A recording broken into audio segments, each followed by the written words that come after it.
Hey everyone, Tombo back again. Welcome to day 37 in the life of the Google Pixel 7a. Just a quick recap, I've been using this phone for over a month and I have a love-hate relationship with it. Phone is fast, the camera is great, the battery sucks. I would lose internet connection here and there. And I've been checking my phone for updates every single day in June. I finally got the update on the first day of summer, which was June 21st. And I'll let you guys know what is new. Without further ado, let's get into it. First of all, the update is a huge file, 600 megabytes. It took forever to download and install. I was on 5G going on for a walk when I first got the update notification. Actually, I didn't even get the notification. I had to go into the settings, search for software updates in order to find it. And then I just started downloading it with 5G while I was walking around. I began my day at 6 a.m. I know at this point my phone is only going to last till 2 or 3 in the afternoon, so that's not a surprise there. But at 8 a.m. my phone is at 80%, and by 10 a.m. my phone went all the way down to 30% just downloading this update. And at some point it stopped updating because the battery was too low. So just make sure to have your phone charged and plugged in the whole time while you're doing the new update. And on the update screen, I just wanted to show you a little bit more information on what actually you are downloading and upgrading to. Even like a quick summary would have been convenient. They have this link here, but if you click on it,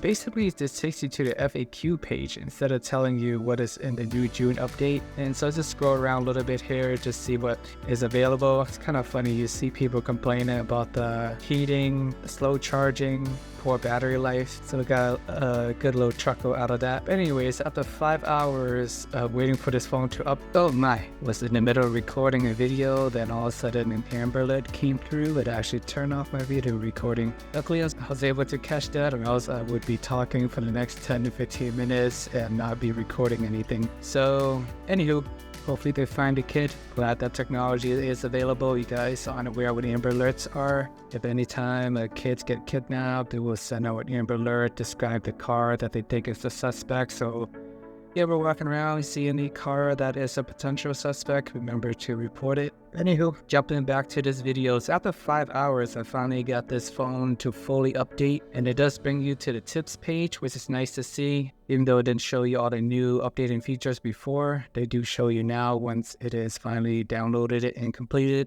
And first up is the cinematic photo. I remember seeing this during the Google presentation. I thought it was a bit gimmicky, but it actually is pretty cool once you stop playing around with it. I think the hardest part is finding a good picture. It took me about 15 minutes to find a good one. First few pictures that I picked, I looked a little hurt and it wasn't really appealing. Not a very photogenic person, so don't take a lot of selfies or anything like that. It took a while to find a good picture. And ideally you want to find something that have like the people in focus. The first picture I selected of my back, it didn't really do anything, so I had to pick another one. So just make sure your face is in focus, have some nice background. I think that would make for a pretty good wallpaper. So essentially what it does is it takes a static picture and then it allows you to move the background, gives it a cinematic effect, hence the name. And Google Photos offer something similar like this. They just do it automatically every now and then. If you use Google Photos, they will make recommendation and effects. Every now and then I get a weird photo of me in an awkward position or looking funny, and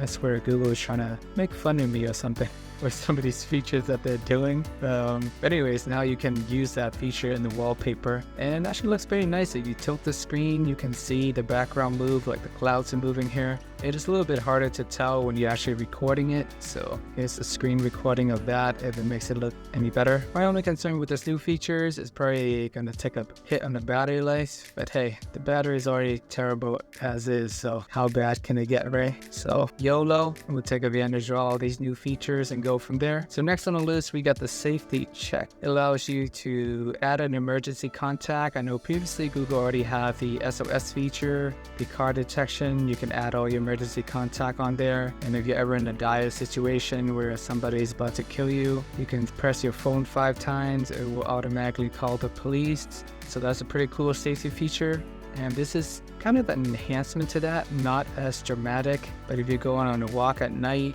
and you want to let somebody know, you can do a safety check feature. So it will turn on for half an hour, and I guess it'll just share some of your information, where you're about, your battery percentages, I assume, things like that. It's kind of like a lightweight version. I did not want to turn it on yet. I want to give my wife a heads up first before I start doing weird things and startling her with these safety checks and emergency features. But the idea of it is cool. I'm not sure I'm going to use it that often, but it's nice to know that it's all activated in the background. Between that, I think you could just use Google Assistant, just say, OKG, turn on safety mode, and then it should activate that for you. So pretty convenient. And if I'm ever in a dire situation, I know I can just tap my phone 5 times in order to contact the police and notify my emergency contact. So that's pretty convenient. Features that are nice. Hopefully I'll never have to use it, but it is there if you ever do need to use it. After that, we got emoji wallpaper, and I cannot find it for the life of me. Quick glance, I just went back and forth trying to follow the instruction, make sure I'm doing everything correctly.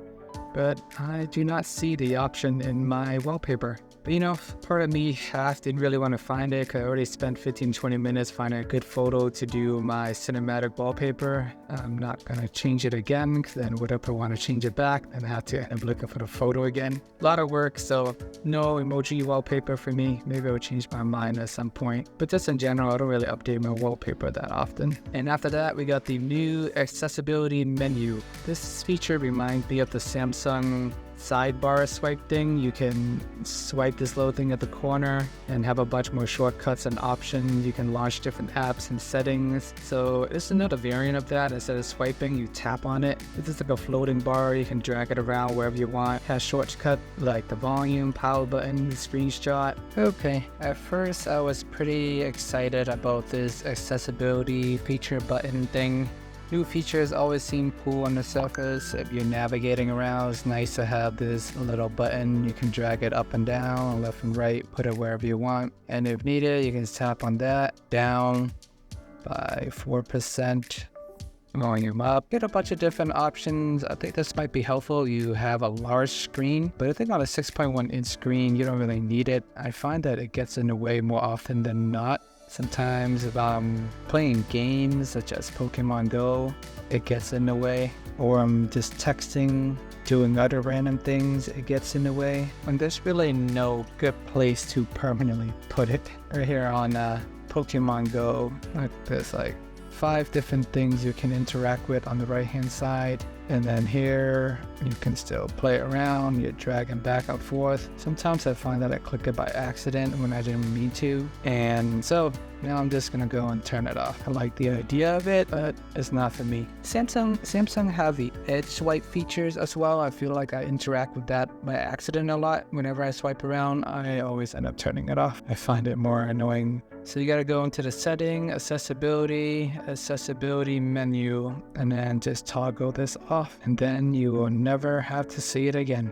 So that's how you get rid of the accessibility button. After the new update, they might ask you to turn it on, you turn it on, you change your mind, that's how you turn it off. And just another thing to manage, so I'm sure someone will find a use for it, but it's not for me. And next on the update, we got the hands-free photo taking mode. One thing that's good about Samsung is they always have so many of these cool features built in already. Some people call it gimmicky bloatware. I find a lot of Samsung pre-built features to be useful. And over time, it does trickle to the Google Pixel phone, believe it or not. Some example is the split screen. Samsung had it since the S4 or something back in the day, maybe even S3, and maybe a few others, but that's like the first thing that come to mind. And now we got this hands-free features. Basically, the idea behind it, you can just wave your hand in front of the camera, it will start recording, but it is not on by default. After you install the update, you have to go into the camera settings and go to the timer in order to turn it on.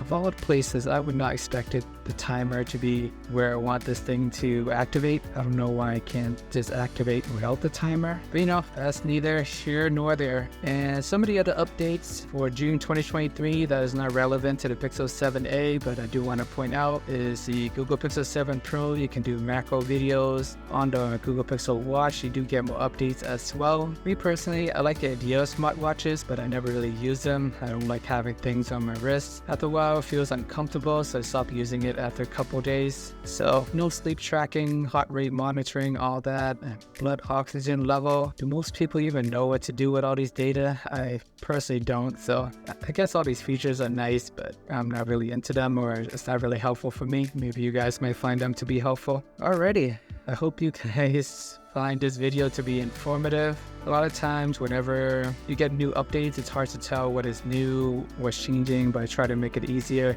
I'll keep you guys posted on my experience with the Google Pixel 7a for about another week or so until my Moto Razr Plus comes. But let me know if you have any questions, concerns. Remember to like and subscribe. Please check out Day 36 if you haven't already.